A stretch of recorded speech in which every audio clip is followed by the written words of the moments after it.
Hello buddies, నా పేరు Sai Chand Chilukuri.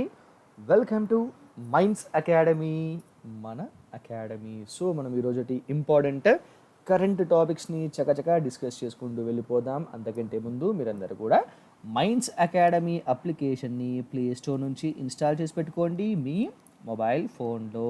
Okay, and ఈ యొక్క అప్లికేషన్లో మన కరెంట్ అఫైర్స్ యొక్క పీడిఎఫ్ ఫైల్స్తో పాటు గ్రూప్ 2 ఎగ్జామినేషన్లో స్కోరింగ్ సబ్జెక్ట్ అయినటువంటి ఏపీ హిస్టరీకి సంబంధించినటువంటి 25 టెస్ట్లను కూడా 25 మాక్ టెస్ట్లను, అంటే ఇందులో 20 మాక్ టెస్ట్లు ఉన్నాయి, 5 గ్రాండ్ టెస్ట్లు అనమాట. సో ఇవి కూడా అందుబాటులో పెట్టడం జరిగింది మైండ్స్ అకాడమీ వారు. ఇవి ఏంటంటే ఎగ్జామ్స్లో క్వశ్చన్స్ ఏ విధంగా వచ్చేటువంటి అవకాశం ఉందో అలాంటి క్వశ్చన్స్ని ఫ్రేమ్ చేయడం జరిగిందనమాట. సో వీటిని మీరు ప్రాక్టీస్ చేయడం వల్ల ఎగ్జామ్స్లో మీ యొక్క స్కోర్ పెరిగేటువంటి అవకాశం ఉంటుంది. కాబట్టి దీన్ని మీరు ఖచ్చితంగా ఉపయోగించుకోవాలి, ఎగ్జామ్స్లో మంచి మార్కులు సాధించాలి. ఓకే, సో ఈ రోజుటి ఇంపార్టెంట్ టాపిక్స్ చూసుకుంటే ఫస్ట్ టాపిక్ వచ్చేసి స్మార్ట్ ఇండియా హ్యాకథాన్. ఏంటి స్మార్ట్ ఇండియా హ్యాకథాన్ అంటే ప్రభుత్వ మంత్రిత్వ శాఖలు, మన గవర్నమెంట్ డిపార్ట్మెంట్స్, మినిస్ట్రీస్ ఉన్నాయి కదా.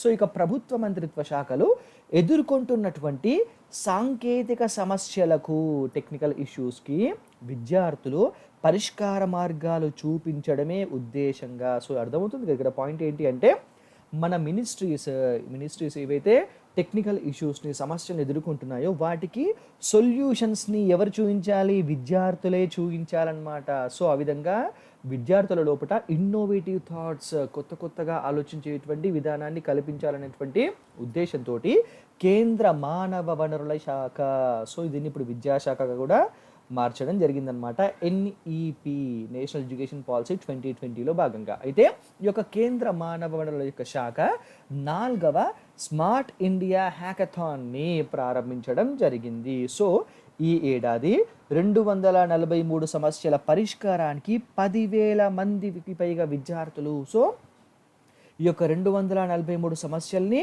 సాల్వ్ చేయడానికి 10,000 మందికి పైగా విద్యార్థులు పోటీ పడగా విజేతలకు నగదు బహుమతిని కూడా అందజేయడం జరుగుతుందన్నమాట. ఇది స్మార్ట్ ఇండియా హ్యాకథాన్ యొక్క logo, SIH 2020. Okay, examination point of వ్యూలో ఇంపార్టెంట్ అండి, చూసుకోండి.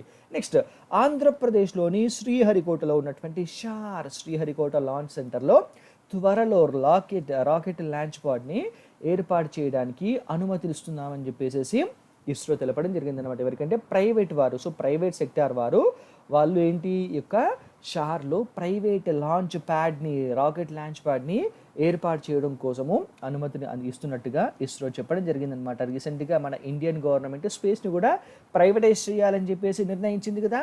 సో దాంట్లో భాగంగా ప్రైవేట్ ఎక్స్పెరిమెంట్స్ జరగడానికి, స్పేస్కి సంబంధించినటువంటి పరిశోధనలు చేయడానికి, అదేవిధంగా ఈ యొక్క లాంచ్ అంటే రాకెట్స్ని లాంచ్ చేయడం కోసము ఈ యొక్క ప్రైవేట్ లాంచ్ ప్యాడ్ని ఏర్పాటు చేయాలని చెప్పేసి నిర్ణయం చేయడం జరిగిందనమాట. సో ఆ డిసిషన్ని ఇస్రో తెలపడం జరిగింది. ఎగ్జామినేషన్ పాయింట్ ఆఫ్ వ్యూలో చాలా ఇంపార్టెంట్, చూసుకోండి.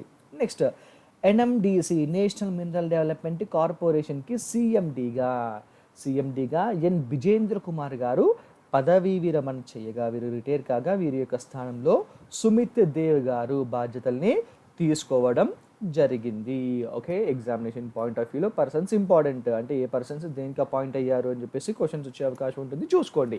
ఓకే, నెక్స్ట్, మొలకెత్తేటువంటి జెండాలు. ఏంటి జెండాలు మొలకెత్తుతాయా అంటే ఎత్తుతాయి. ఈ జెండాలు మాత్రం ఖచ్చితంగా ఎత్తుతాయి. ఏంటి అంటే మనం ప్రతి సంవత్సరం జరుపుకునేటువంటి స్వాతంత్ర ఉత్సవాలు, గణతంత్ర దినోత్సవాలు ఉన్నాయి కదా.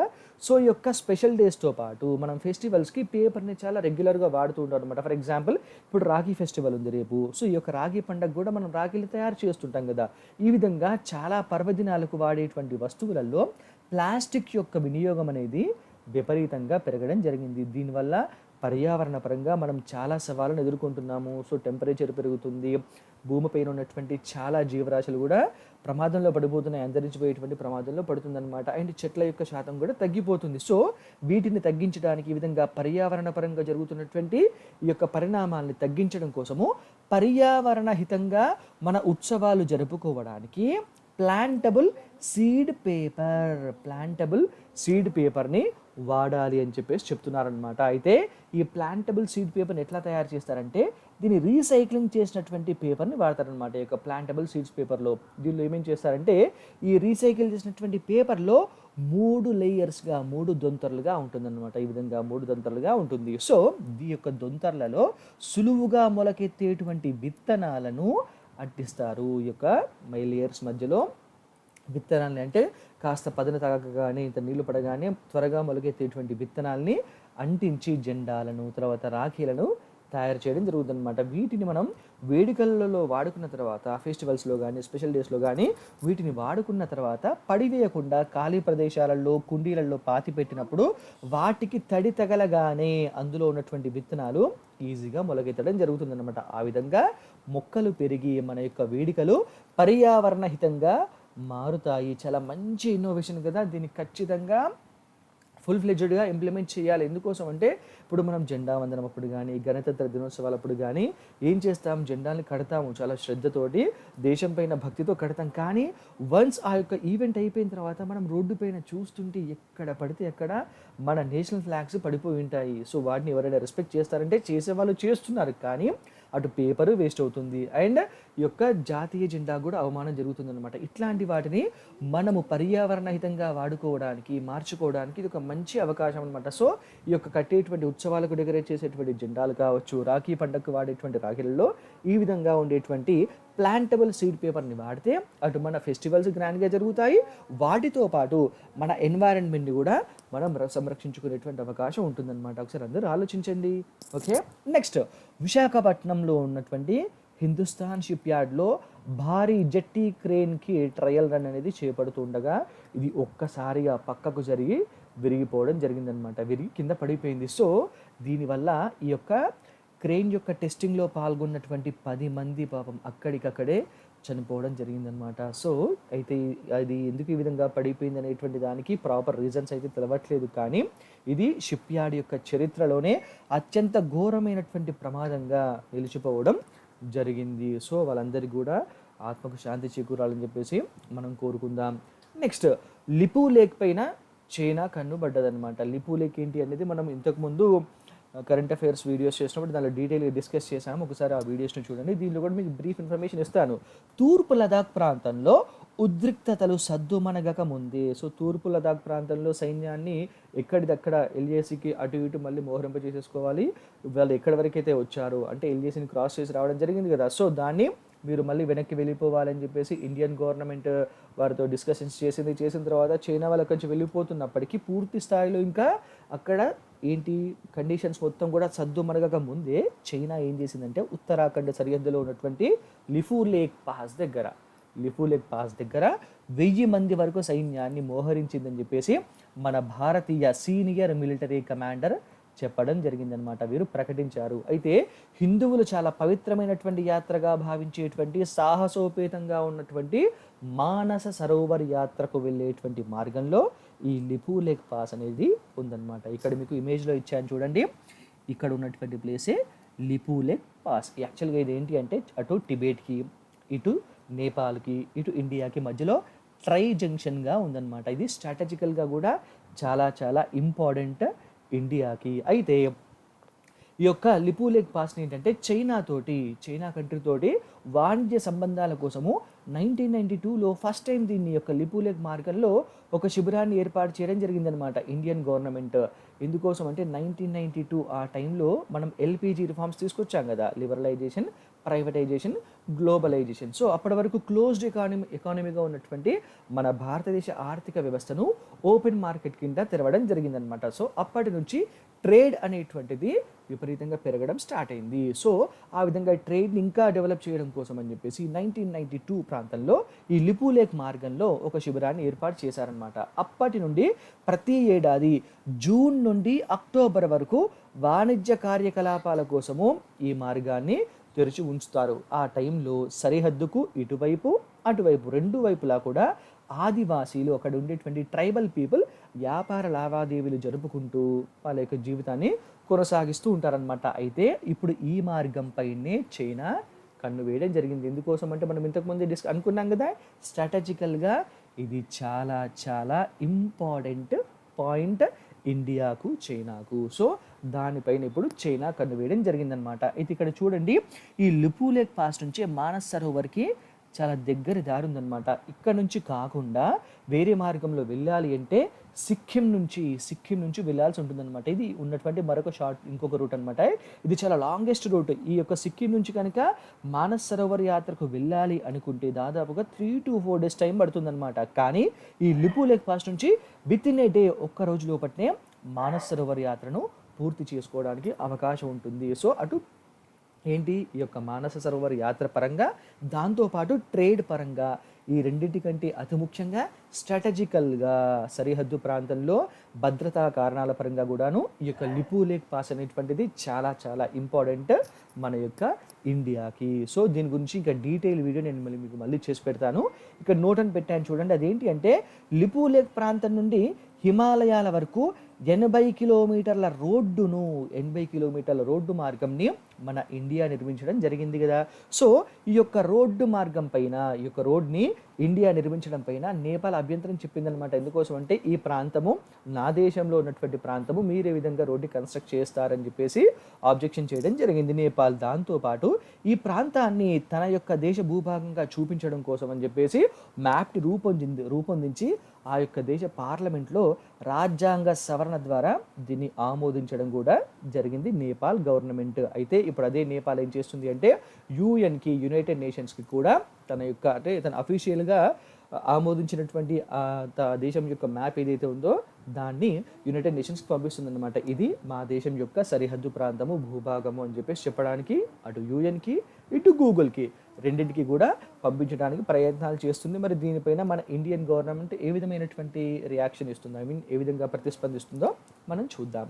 ఓకే, నెక్స్ట్ చైనా అప్లికేషన్ టిక్టాక్ని సొంతం చేసుకోవడానికి మైక్రోసాఫ్ట్ ప్రయత్నాలు జరుపుతున్నటువంటి నేపథ్యంలో టిక్టాక్ పైన తనకున్నటువంటి అత్యవసర అధికారాలను ఉపయోగించుకొని మరి, అంటే టిక్టాక్ని నిషేధించడానికి తనకు అధ్యక్షుడి హోదాలో ఉన్నటువంటి అత్యవసర అధికారాన్ని కూడా ఉపయోగించుకొని మరి ఆ టిక్టాక్ అప్లికేషన్ని అమెరికాలో నిషేధిస్తారని చెప్పేసి అధ్యక్షుడు ట్రంప్ చెప్తున్నాడు అనమాట.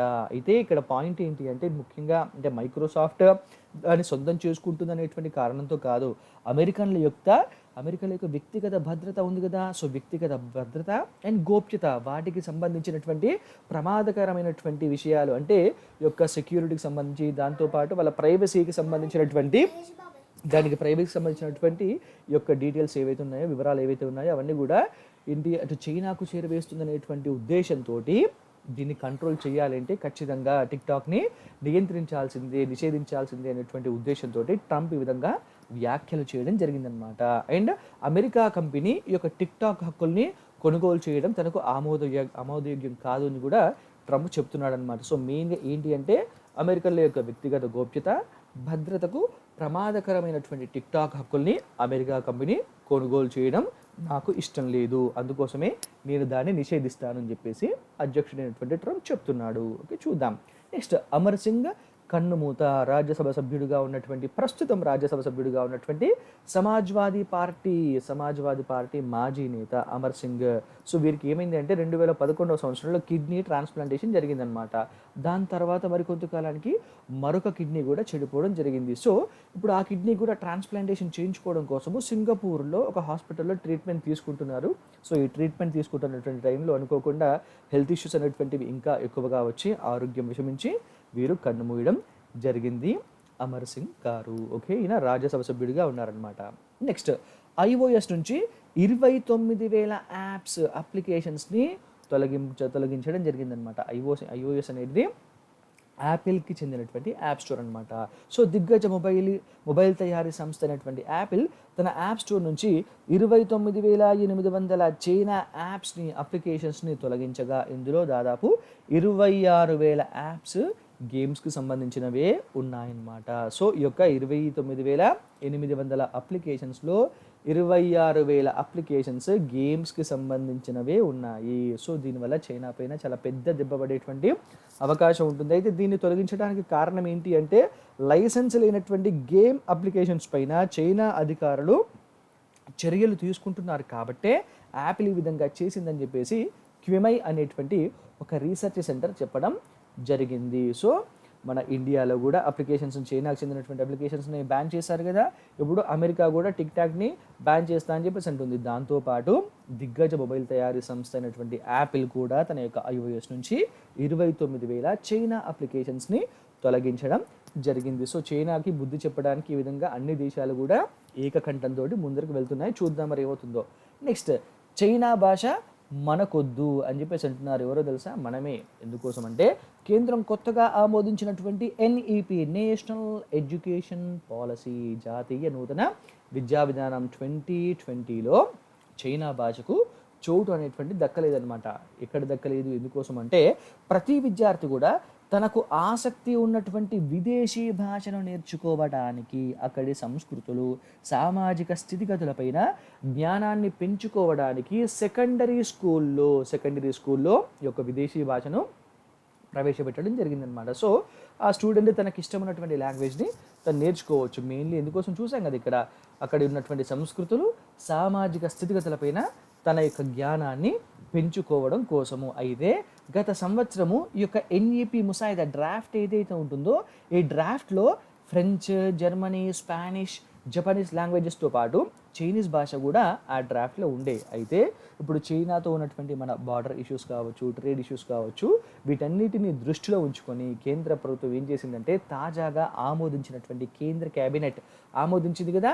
సో ఈ యొక్క ఆమోదించినటువంటి తుది ప్రతి ఏదైతే ఉందో దాంట్లో పై భాషలతోటి అంటే ఫ్రెంచ్, జర్మన్, స్పానిష్, జపనీస్ లాంగ్వేజెస్తో పాటు రష్యన్, థాయ్, పోర్చుగీస్ భాషలకు చోటు దక్కింది, కానీ చైనీస్ లాంగ్వేజ్ని ఆ లిస్టులో చేర్చడం జరగలేదు. అయితే మన మెయిన్స్ ఎగ్జామినేషన్లో ఎస్ఏ రాస్తున్నప్పుడు చైనాకు బుద్ధి చెప్పడానికి ఇండియన్ గవర్నమెంట్ ఏ విధమైనటువంటి చర్యలు తీసుకుంటుంది అనేటువంటి దానిలో ఒక పాయింట్ రాస్తే బాగుంటుంది, చూసుకోండి. సో ఇవి ఈ రోజుకి చెందినటువంటి ఇంపార్టెంట్ కరెంట్ అఫైర్స్. మీకు ఈ యొక్క కరెంట్ అఫైర్స్ యొక్క PDF ఫైల్స్ కావాలి అనుకుంటే మీరు మైన్స్ అకాడమీ అప్లికేషన్ని ప్లే స్టోర్ నుంచి ఇన్స్టాల్ చేసి పెట్టుకోండి మీ మొబైల్ ఫోన్లో. ఇందులో ఉన్నటువంటి PDF ఫైల్స్తో పాటు గ్రూప్ 2 ఎగ్జామినేషన్కి సంబంధించినటువంటి 25 టెస్ట్లను కూడా రాయడానికి అవకాశం ఉంటుంది. అండ్ దాంతోపాటు మైన్స్ అకాడమీకి టెలిగ్రామ్ ఛానల్ కూడా ఉంది. ఈ టెలిగ్రామ్ ఛానల్ని మీరు సబ్స్క్రైబ్ చేసి పెట్టుకోండి, దీనిలో మీరు మెంబర్ అవ్వండి. సో దీనిలో మీరు మెంబర్ అయినప్పుడు ఇందులో పెట్టేటువంటి అప్డేట్స్ అన్నీ కూడా మీకు ఎప్పుడప్పుడు తెలుస్తూ ఉంటాయి. మీరు వాటిని ఫాలో అవుతూ ఎగ్జామ్స్లో మంచి మార్కులు సాధించవచ్చు. వీటితో పాటు ఇప్పుడు మీరు చూస్తున్నటువంటి యూట్యూబ్ ఛానల్ మైన్స్ అకాడమీకి చెందినటువంటి యూట్యూబ్ ఛానల్ అనమాట. సో మీరు దీన్ని సబ్స్క్రైబ్ చేసి పెట్టుకోండి. దీన్ని కూడా ఇందులో పెట్టేటువంటి వీడియోస్ని ఎప్పటికప్పుడు ఫాలో అవ్వచ్చు, నోట్స్ని ప్రిపేర్ చేసుకోవచ్చు, ఎగ్జామ్స్లో మంచి మార్కులు సాధించవచ్చు, మీరు కలలు కంటున్నటువంటి గవర్నమెంట్ జాబ్ని పొందవచ్చు. సో ఆ విధంగా మీకు మేము సహాయపడగలము అనేటువంటి ఉద్దేశంతో మైన్స్ అకాడమీ తరపున మేమందరం కూడా కోరుకుంటున్నాం. All the very best. Thank you so much.